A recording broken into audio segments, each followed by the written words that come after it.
Chers amis de KTO, merci de nous avoir rejoints pour un nouveau numéro du Quesaco. Si je vous dis Ad Majorem Dei Gloriam, est-ce que ça vous parle? Bon, c'est du latin, oui, ça c'est vrai, et ça veut dire « pour une plus grande gloire de Dieu », ça d'accord, mais c'est surtout la devise d'une congrégation au rayonnement international, les Jésuites. Nous allons le découvrir plus en détail aujourd'hui, toujours auprès du Père Clasen. Bonjour. Bonjour. Et avant d'en parler, direction les rues de Paris, forcément, pour notre micro-trottoir. Déjà, je sais que c'est pas ceux qui suivent Jésus parce que c'est trop facile. Enfin, je pense pas que c'est ça. C'est une congrégation aussi. Cœur de Jésus. Société de Jésus. Quelque chose comme ça. C'est le pape qui est jésuite. Hein? Super. Quand même, Super. C'est pas en rapport avec les Juifs. Mais là, tout de suite, Non.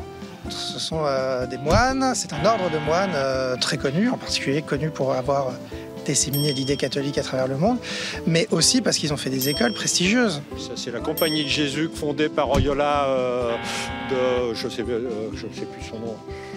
Ignace de Loyola. Alors l'année, je sais plus. Bon. Et ben voilà, on a pas mal de bonnes réponses, bravo à tous. Mais comme souvent, ça manque un peu, beaucoup de précision. Alors on va se tourner vers le Père Clasen, d'abord peut-être pour découvrir le fondateur des Jésuites, Ignace de Loyola, et pas de Loyolas, comme l'a dit notre répondant. Ignace de Loyola, oui. Oui, en effet, c'est le fondateur. C'était un jeune homme d'une petite aristocratie espagnole. Et il est parti faire la guerre pour essayer d'avoir quelques glorioles.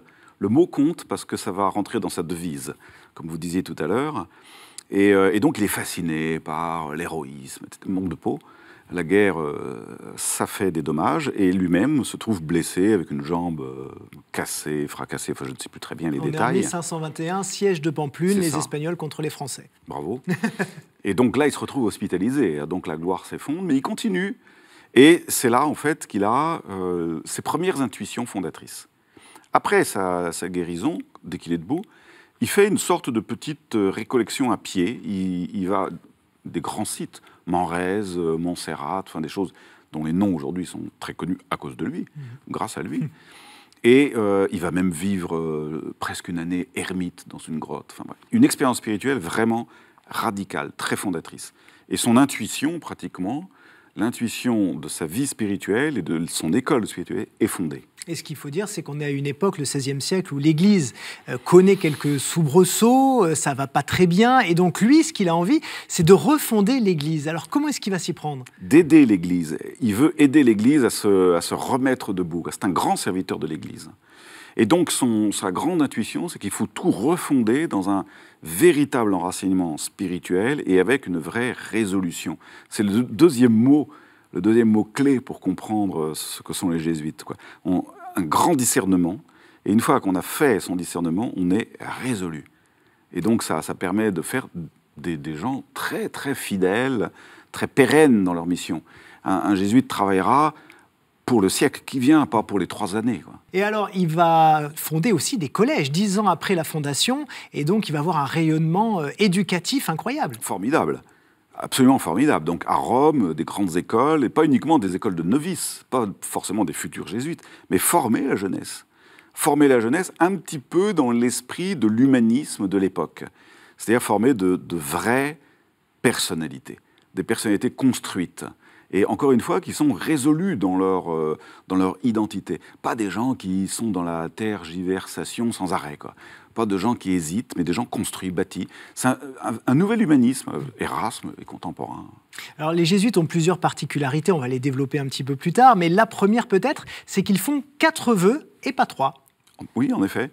Le 4e, c'est obéissance au pape, c'est-à-dire ils sont liés au pape. D'ailleurs, il s'en est beaucoup servi.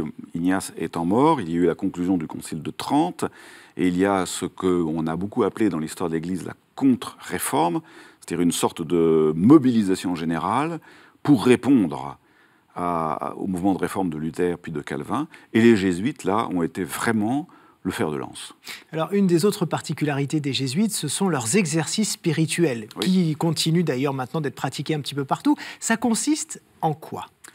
Alors ça, c'est formidable, c'est une expérience spirituelle fondatrice. Quand vous voulez discerner quelque chose de radical dans votre existence, c'est un tournant existentiel, quand vous voulez vous enraciner dans une vraie décision, d'une vraie orientation de votre vie, ça vaut la peine de prendre un temps de retraite un peu long.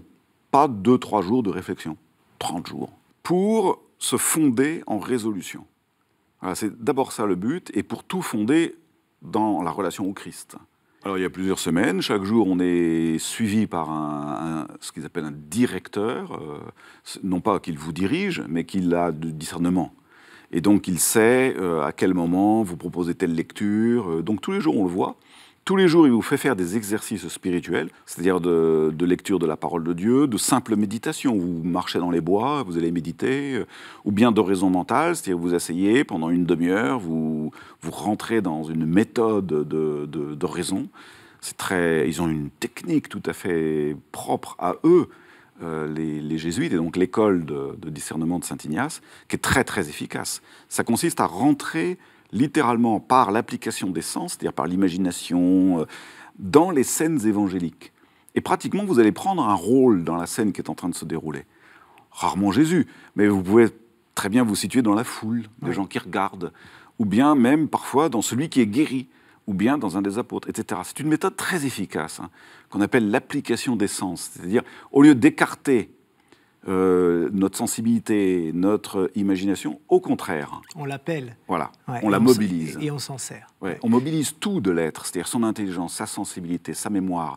Tout doit être guéri, et il n'y a rien de mieux pour le guérir que de le mettre au service de l'oraison. Eh bien, merci beaucoup, Père Clasen, pour toutes ces explications, et merci à vous tous de nous avoir suivis. On se retrouve la semaine prochaine pour un nouveau Quesaco. Ciao.